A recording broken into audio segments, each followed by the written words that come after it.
Hello friends, this is Lokesh Katik और आप सभी का स्वागत है हमारे चैनल EMC IQ में। आशा करता हूं आप सभी लोग अच्छे होंगे और अपनी पढ़ाई कंटिन्यू कर रहे होंगे।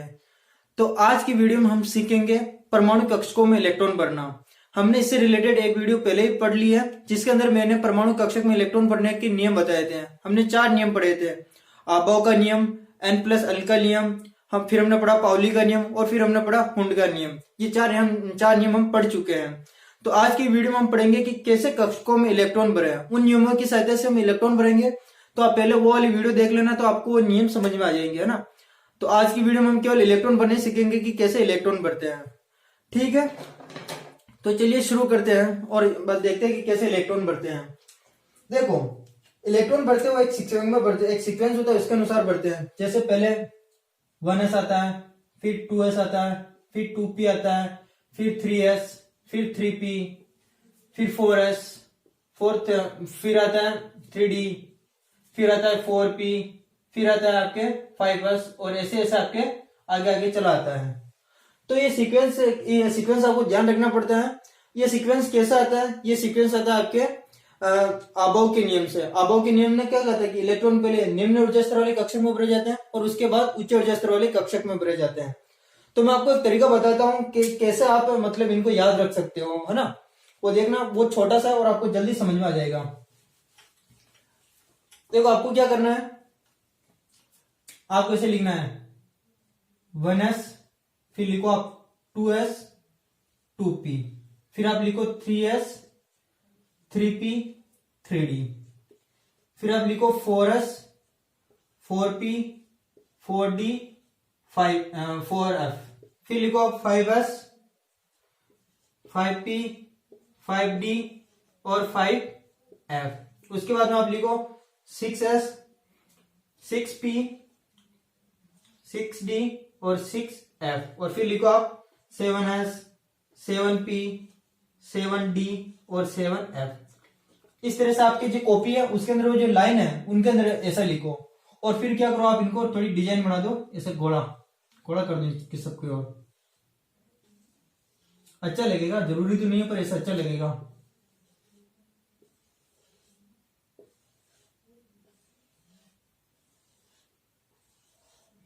इस तरह से आपको क्या करना है, गोले करना है।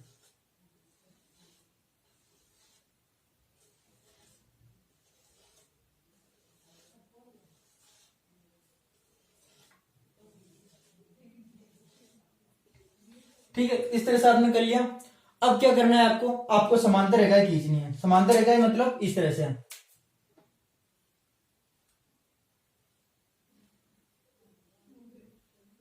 इस तरह से आप खींचो।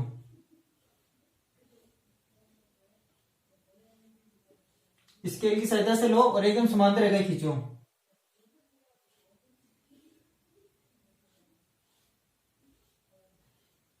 ठीक है, जब आप स्केल की सहायता से खींचोगे तो एकदम ऐसे सीधी सीधी रेखा में खींचे जाएंगे।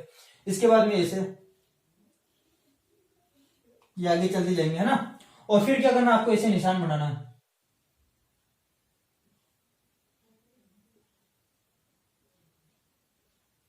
इस तरह से आपको निशान बनाना है एरो का।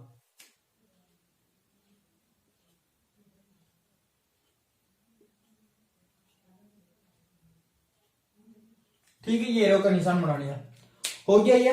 पहले क्या किया, आपकी जो लाइन है उसके अंदर 1s ऐसे 2s 2p 3s 3p 3d लिखो, फिर गोला बना और फिर ऐसे एक लाइन खींचो समांतर। स्केल की सहायता से आपकी जो एकदम समांतर आएगी ये सब।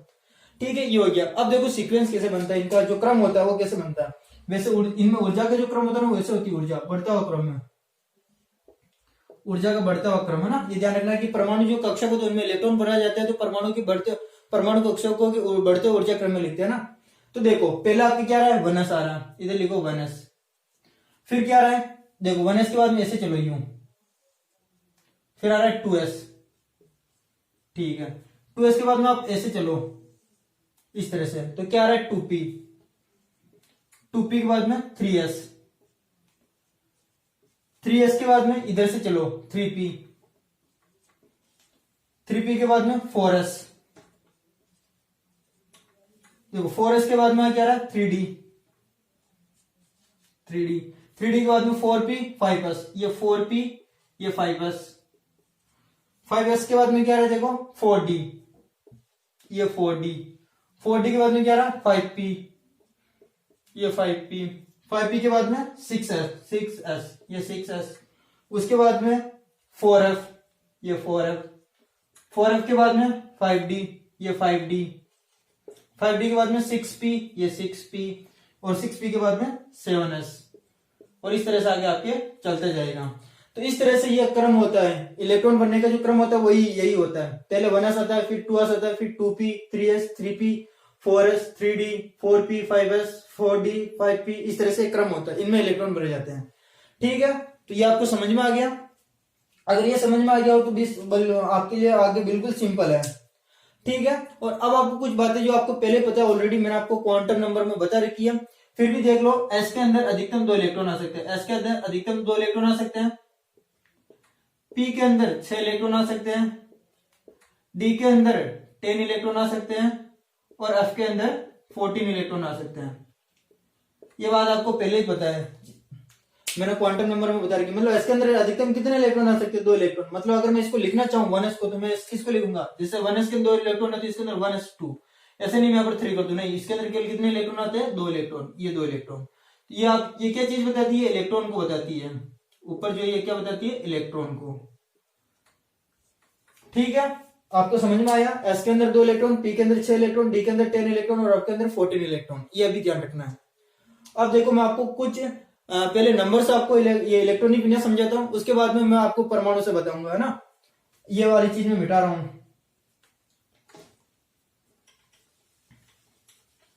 ठीक है,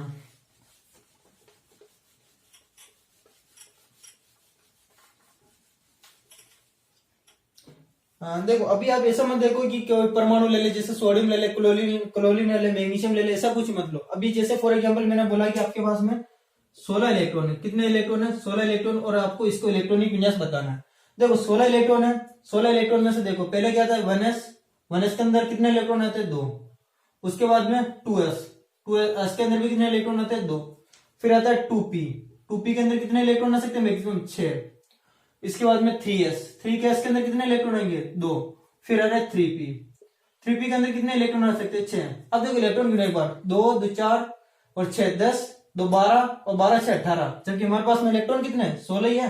तो यहाँ पर क्या करो आप 4 कर दो, और एक बार वापिस इलेक्ट्रॉन को गिन लो, 2 2 4 6 10, 2 12 12 4 16।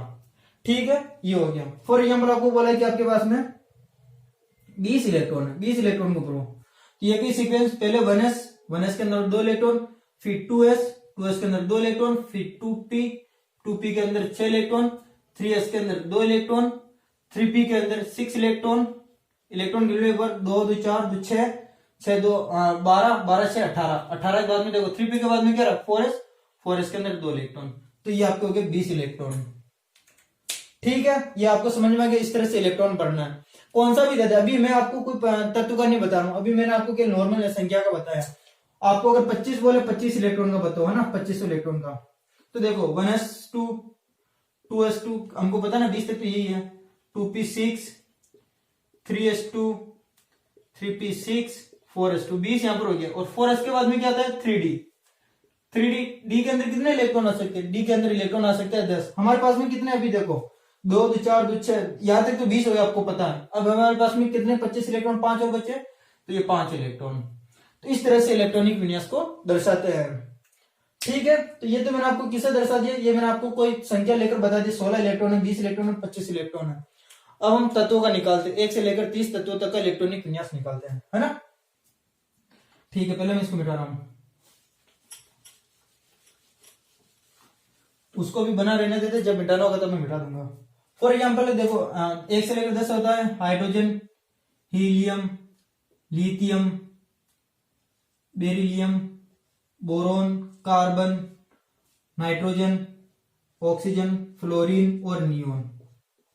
ये 1 से लेकर 10 तक है। आगे वो ले लेते हैं सोडियम, मैग्नीशियम और एल्यूमिनियम।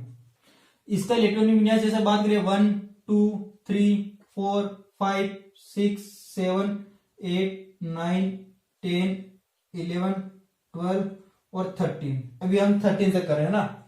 ये 1 2 3 4 5 6 7 8 ये क्या है, ये इनके अंदर उपस्थित इलेक्ट्रॉन है। तो देखो इनका इलेक्ट्रॉनिक विन्यास निकलता है। हाइड्रोजन के अंदर कितना इलेक्ट्रॉन है, 1 इलेक्ट्रॉन, तो 1s1, ये 1 इलेक्ट्रॉन आ गया। हीलियम के अंदर कितने इलेक्ट्रॉन है, 2 इलेक्ट्रॉन है, तो 1s2, हीलियम के अंदर 2 इलेक्ट्रॉन आ गए। लिथियम की बात करते हैं, लिथियम के अंदर कितने, 3 इलेक्ट्रॉन, तो 1s2, 2 तो ये हो गया, और फिर 2s1, ये कितना हो गया, 3 इलेक्ट्रॉन। बेरिलियम की बात करते हैं 4, 1s2, 2s2, 1s के अंदर भी 2 इलेक्ट्रॉन, 4 इलेक्ट्रॉन हो गया। बोरॉन की बात करते हैं 5 इलेक्ट्रॉन है, 1s2, 2s2 और 2p1, 2 2 4 और 1 5। इसी प्रकार कार्बन की बात करते हैं तो 1s2, 2s2, 2p2। नाइट्रोजन की बात करते हैं 1s2, 2s2 और 2p3। ये इलेक्ट्रॉन ऊपर है, ये इलेक्ट्रॉन 7 इलेक्ट्रॉन होंगे। ऑक्सीजन की बात करते हैं तो 1s2, 2s2 और 2p4। इसकी बात करते हैं तो 1s2, 2s2, 2p5। न्यून की बात करते हैं तो 1s2, 2s2, 2p6। देखो 10 इलेक्ट्रॉन है, 2 2 4 और ये 6, 10 इलेक्ट्रॉन हो गया। अब बात करते हैं सोडियम की, 1s2, 2s2, 2p6। यहां तक तो कितना हो गया, 10 हो गया, और 2p के बाद में क्या था, 3s, तो ये गया 3s1। मैग्नीशियम की बात करते हैं तो 1s2, 2s2, 2p6 और 3s2। मैग्नीशियम के 12, 2 2 4 6 10 और 2 12। एल्यूमिनियम की बात करते हैं तो 1s2, 2s2, 2p6, 3s2 और 3s के बाद में क्या था, देखो 3p, तो 3p1। तो ये हो गया आपके एल्यूमिनियम का। तो हाइड्रोजन से लेकर एल्यूमिनियम तक कर लिया। अब इसके आगे और तत्वों का इलेक्ट्रॉनिक विन्यास लिखते हैं। समझ में आ गया आपको? ठीक है, सिंपल सा है, बस ये सीक्वेंस ध्यान रखना और इसके अंदर इलेक्ट्रॉन भरना है। और ये कैसे याद रख सकते हो वो भी मैंने आपको ट्रिक बता दी है। ठीक है,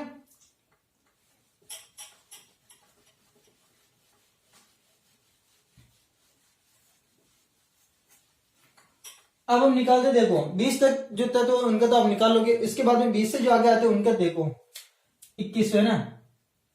साइंस टीचर विता ट्यूपनाली मत फे को नी क्यों जलती हो। 1 2 3 4 5 6 7 8 9 10। ये एक ट्रिक थी, मैं इनके नाम बता देता हूं। Scandium, titanium, vanadium, chromium, manganese, iron, cobalt, nickel, copper, zinc. ये अपने पास में क्या 21 से लेकर 30 तक के तत्व है। ये 21 नंबर पर, ये 22 नंबर पर, ये 23, ये 24, ये 25, ये 26, 27, 28, 29 और ये 30। और इनमें आप देखना मैं 2 चीजों पर स्टार बना रहा हूं।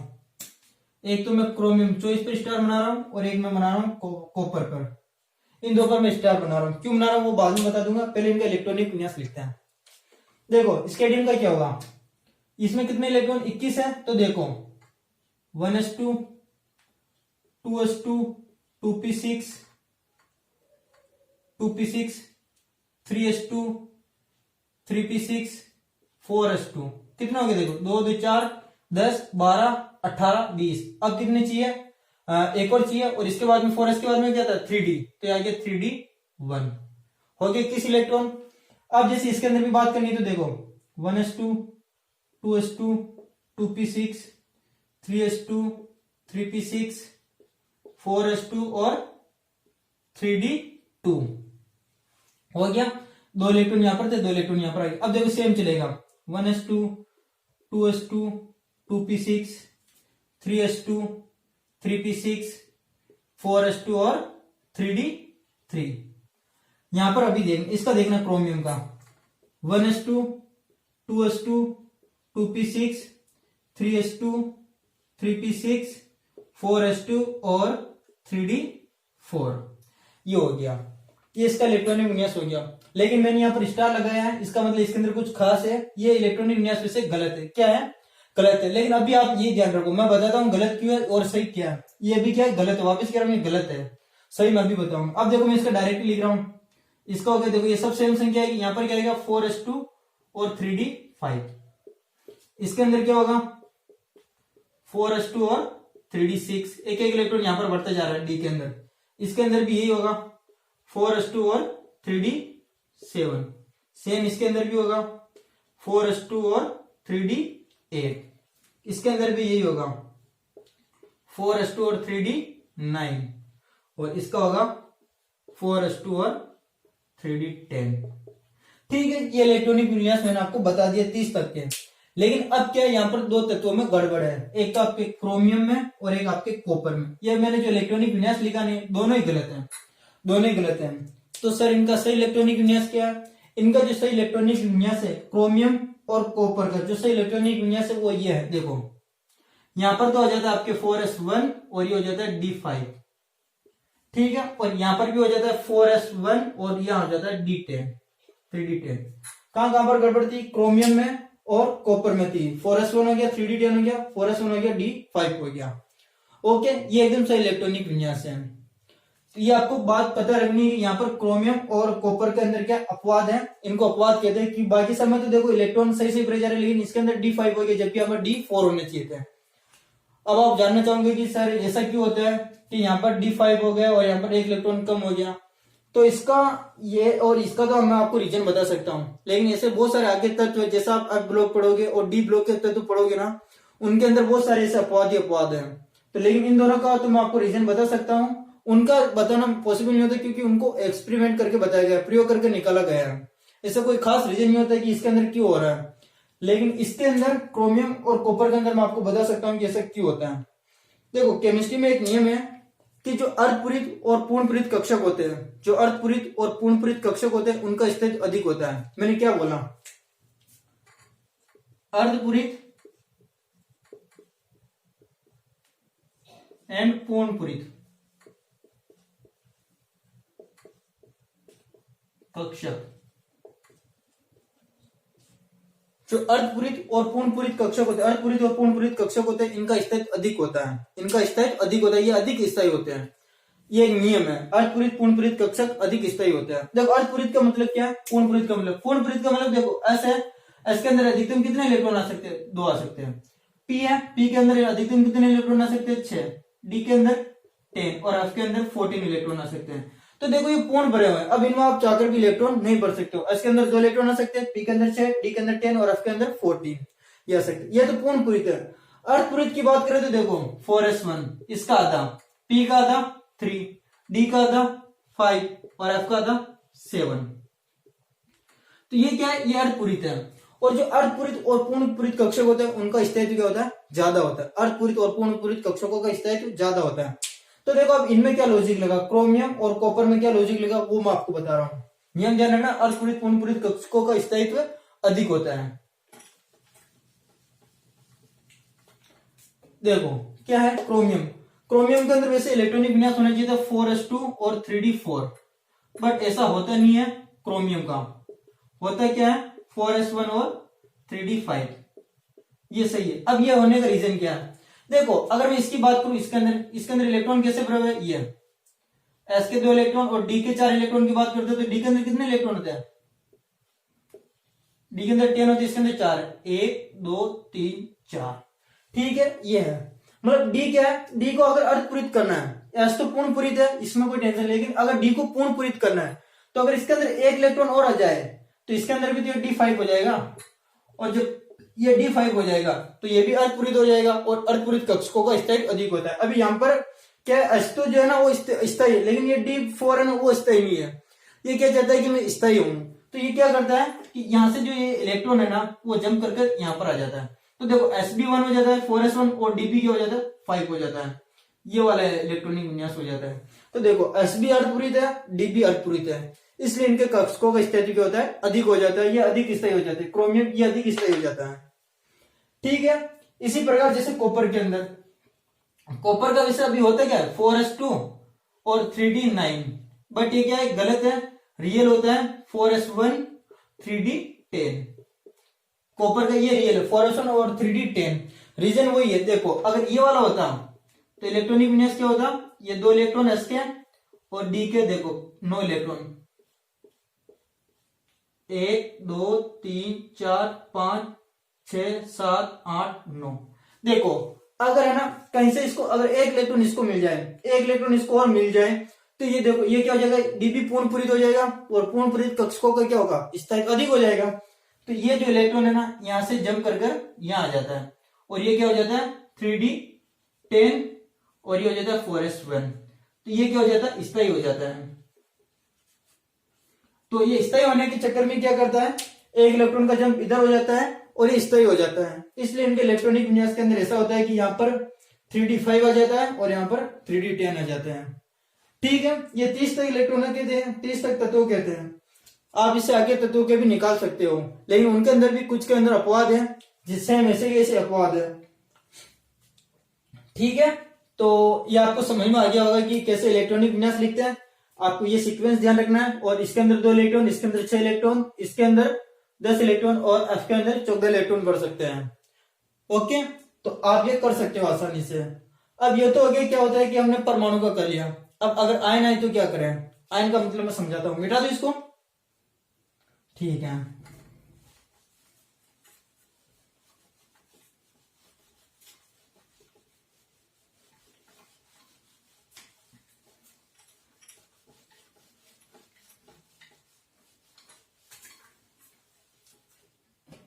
मैंने एक वर्ड बोला आयन। तो आयन क्या होते हैं जिनके ऊपर कोई ना कोई चार्ज होता है। फॉर एग्जांपल जैसे sodium plus, chlorine minus, calcium +2। इस तरह से इन पर क्या होता है कोई ना कोई चार्ज होता है। सोडियम प्लस, क्लोरीन माइनस, ये कैल्शियम +2, ऑक्सीजन -2, इस पर क्या चार्ज होता है -2 चार्ज होता है। और भी हो तो -1। तो ये क्या है, ये इनके ऊपर क्या है चार्ज है, आवेश है, प्लस आवेश है, माइनस आवेश है, दो प्लस आवेश है, माइनस आवेश है। और इन्हें क्या बोलते हैं, इन्हें आयन बोलते हैं। अगर आपको ये दे दे और बोले कि इनका इलेक्ट्रॉनिक विन्यास लिखो तो आप कैसे लिखोगे, तो इनमें कोई टेंशन वाली बात नहीं है। इनको देखो कैसे लिखते हो बताता हूं। फॉर एग्जाम्पल सोडियम का इलेक्ट्रॉनिक विन्यास क्या होता है, सोडियम आता है आपके 11वें नंबर पर। कितने नंबर पर आता है, 11वें नंबर पर। तो इसका इलेक्ट्रॉनिक विन्यास क्या होगा 1s2, 2s2, 2p6 और 3s1। ये इसका इलेक्ट्रॉनिक विन्यास है 1s2, 2s2, 2p6, 3s1। अब अगर देखो, अगर मतलब किसी पर प्लस आवेश हो, क्या हो प्लस चार्ज हो, तो जितने प्लस चार्ज हो ना उतने इलेक्ट्रॉन निकालने हैं। जितना प्लस चार्ज हो उतने इलेक्ट्रॉन निकालना। फॉर एग्जांपल यहाँ पर प्लस चार्ज कितना है, 1 है ना, तो प्लस का मतलब क्या, इलेक्ट्रॉन कम करना। प्लस का मतलब है इलेक्ट्रॉन कम करना। अगर एक आवेश है तो यहाँ से 1 इलेक्ट्रॉन कम कर दो, और जो आपके लास्ट वाला इलेक्ट्रॉन भरा ना उससे कम करना। लास्ट वाला इलेक्ट्रॉन इसमें भरा तो इससे 1 इलेक्ट्रॉन कम कर दो, मतलब ये 0 हो गया। या आप इसको लिखने की जरूरत ही नहीं है। तो ये किसका है सॉरी, ये हो जाएगा आपके Na+। Na+ का मतलब हो गया यहाँ पर 10 इलेक्ट्रॉन ही है, यहां से 1 इलेक्ट्रॉन आपको कम करना है लास्ट वाले से। तो ये आपके हो गया Na+ का इलेक्ट्रॉनिक विन्यास 1s2, 2s2, 2p6। ठीक है, बात कर लेते हैं एक और प्लस, कैल्शियम +2 की। तो पहले कैल्शियम की बात करते हैं। कैल्शियम 20 नंबर पर आता है 1s2, 2s2, 2p6, 3s2, 3p6 और 4s2। देखो लास्ट वाला अभी 4s के अंदर भरा गया ना इलेक्ट्रॉनिक विन्यास, ये ध्यान रखना। अब क्या करना है, कैल्शियम +2। तो जितना आवेश होना, जितना चार्ज होना उतने इलेक्ट्रॉन कम कर दो। अगर 2 चार्ज है तो 2 इलेक्ट्रॉन कम कर दो, मतलब ये दोनों इलेक्ट्रॉन हटा दो। इसके अंदर से दोनों इलेक्ट्रॉन चले गए तो 0 हो जाएगा, ये लिखने की जरूरत ही नहीं। तो ये हो जाएगा आपके 1s2, 2s2, 2p6, 3s2 और 3p6। ओके, आइए समझ में। इस तरह से आप निकाल सकते हो। प्लस का मतलब जितना चार्ज है उतने इलेक्ट्रॉन आप कम कर दो, जितना आवेश है उतने इलेक्ट्रॉन आप क्या कर दो, कम कर दो। लिख देता हूं, प्लस है तो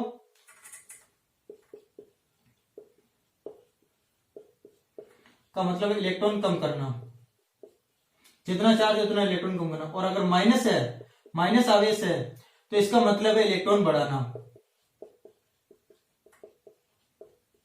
देखो प्लस वाला अगर आ गया हो आपको, तो मैं माइनस वाला बताऊं। जैसे क्लोरीन, फिलहाल क्लोरीन का होता है, क्लोरीन 17वें नंबर पर आता है ना। ये होता है 1s2, 2s2, 2p6, 3s2 और 3p5। लास्ट वाला इलेक्ट्रॉन इस 5 के अंदर भरा गया, ये ध्यान रखना ना। अब देखो अगर क्लोरीन के ऊपर -1 है, -1 आवेश है। -1 आवेश का मतलब अगर माइनस चार्ज है तो इलेक्ट्रॉन बढ़ाना है। अगर माइनस चार्ज है तो इलेक्ट्रॉन बढ़ाना है, और कितना बढ़ाना है, जितना आवेश है। एक आवेश है यहाँ पर -1 आवेश, तो 1 इलेक्ट्रॉन बढ़ाना, और कहां पर बढ़ेगा, यहाँ पर। तो इलेक्ट्रॉनिक विन्यास क्या होगा 1s2, 2s2, 2p6, 3s2 और 3p6। देखो 5 से क्या होगा, 1 इलेक्ट्रॉन बढ़ गया, 6 आ गया। फॉर एग्जाम्पल जैसे ऑक्सीजन -2 है, पहले ऑक्सीजन का क्या होता है, ऑक्सीजन 8 नंबर पर आता है, तो ये होता है 1s2, 2s2 और 2p4।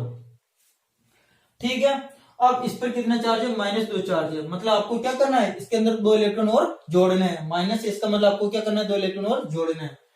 तो 1s2, 2s2 और 2p4 के अंदर 2 इलेक्ट्रॉन जोड़ दो तो 6 हो गया, तो 2p6 हो गया। हमेशा इलेक्ट्रॉन लास्ट वाले कक्षक में जुड़ता है, लास्ट वाले कक्षक में जुड़ता है। ठीक है, तो आपको आयन का भी समझ में आ गया। अगर आयन हो तो आप कैसे करोगे, तो इस तरह से करना, अगर प्लस चार्ज है तो आपको इलेक्ट्रॉन कम करना है, और माइनस चार्ज है तो आपको इलेक्ट्रॉन बढ़ाना है जितना उनके ऊपर आवेश है। तो इस वीडियो के अंदर हमने सीख लिया कि कैसे इलेक्ट्रॉन को भरें। पिछली वाली वीडियो के अंदर हमने क्या पढ़ा था, नियम पढ़ा था, और आज की वीडियो में हमने सीख लिया कि इनको मतलब कैसे इलेक्ट्रॉन भरें। ठीक है, मुझे पूरा विश्वास है आपको वीडियो समझ में आ गई होगी। अगर आपको वीडियो समझ में आ गया हो तो वीडियो को शेयर कर देना। Thank you so much.